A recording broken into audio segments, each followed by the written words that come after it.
Önemli uluslararası ticaret hattı üzerindeki stratejik konumu, kültür ve inanç turizmindeki köklü bir marka kenti olması, sahip olduğu verimli ovaları ve zengin tarım potansiyeliyle أعوذ بالله من الشيطان الرجيم بسم الله الرحمن الرحيم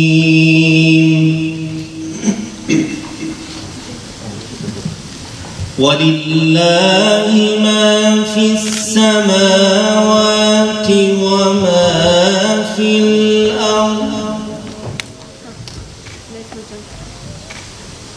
والله على كل شيء قدير. Dünyanın bütün toplumlarında, bütün büyük ekonomik ve siyasal yükselişlerin temelinde üniversitelerin ve üniversitelerin ürettiği bilgilerin çok önemli yeri vardır. Geçmiş dönemlerde örneğin Endülüs Emevilerinin ya da en doğuda alın Orta Asya'da Fergana Vadisi'nde Mavera'n-Nehir medeniyetinin, bütün bu büyük medeniyetlerin temelinde üniversiteler olduğu gibi Batı medeniyetinin yükselişinde de üniversiteler vardır.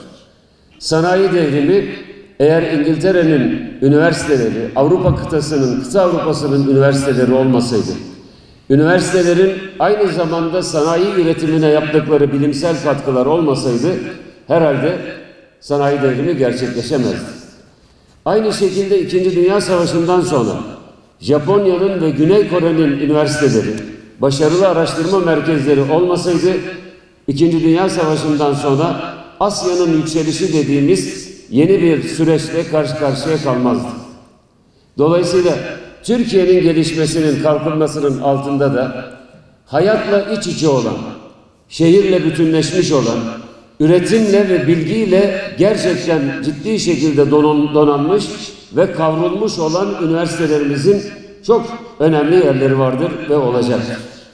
Onun için bilgi, ahlak ve üretimin tesadüfen seçilmemiş temel mottomuz olarak Mardin Artuklu Üniversitesi'ne ciddi bir şekilde katkı sunacağına ve bu üniversitenin sadece Mardin'e değil, az evvel sunumlarında da gördüğümüz gibi çevre ülkelere de büyük katkılar sunacağına yürekten inanıyorum.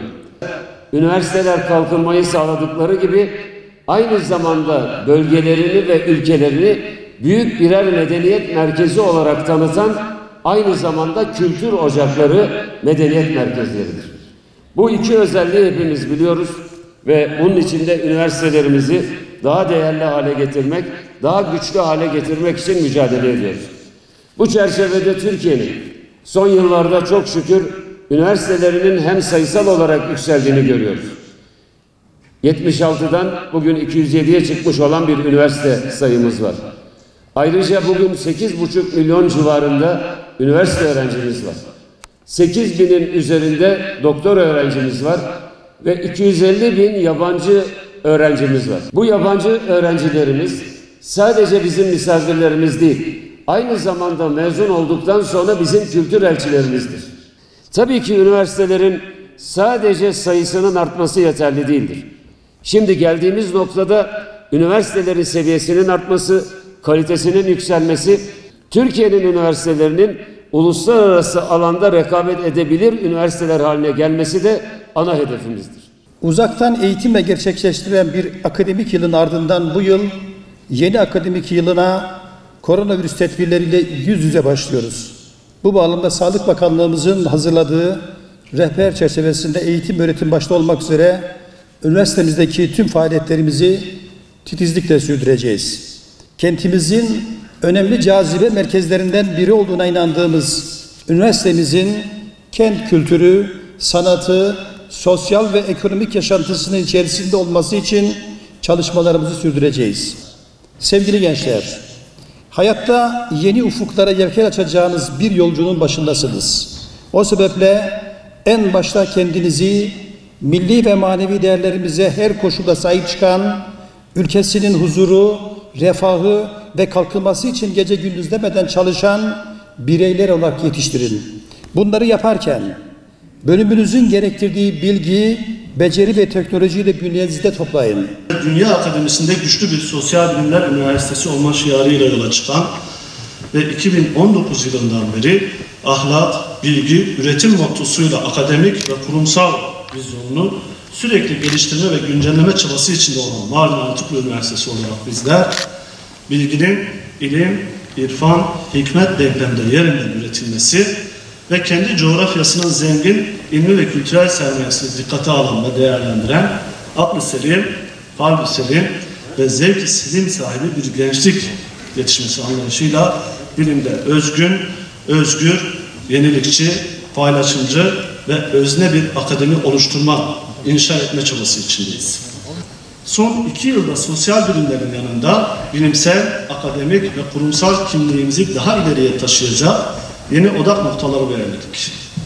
Kısaca sosyal bilimler artı 5T olarak formüle ettiğimiz yeni vizyonumuz sosyal bilimlerin yanında tıp, turizm, tarım, tasarım ve ticaret odaklarından oluşuyor. 5T vizyonu bilimin ve bilimin pratikteki karşılığının önemli sac ayaklarını oluşturuyor.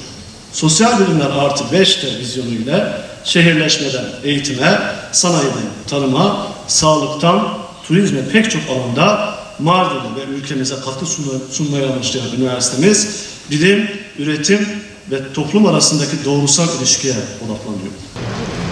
Saygıdeğer hocalarım, değerli öğrenci kardeşlerim, hepinize hayırlı günler diliyorum.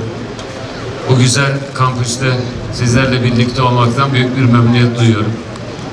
Üniversitelerimiz Türkiye'de aslında aynı zamanda şehirlerimizin de değerini artırarak genç nesillere hizmet etmeye devam ediyor. Artuklu Üniversitesi'nde daha az evvel yeni öğretim yılının açılış dersini öğrenci ve öğretim üyesi arkadaşlarımızla birlikte merkezdeki rektörlük binasında, kampüste gerçekleştirdik. Şimdi burada da yaşam merkezinin açılışını birlikte icra ediyoruz. Ben öncelikle buranın öğrenci kardeşlerimiz için, öğretim üyesi arkadaşlarımız için hayırlı, uğurlu, mübarek olmasını temenni ediyorum. Allahümme erzukna'l ilmen nafi'allezî yukarribuna mink. Allahümme eftah lana ebvâbe hikmetik. Vektub lana min rahmetik. Subhaneke la ilme lana illa ma allamtana. İnneke entes semi'ul alim. Hayırlı uğurlu olsun, tebrik ediyoruz. Bismillahirrahmanirrahim.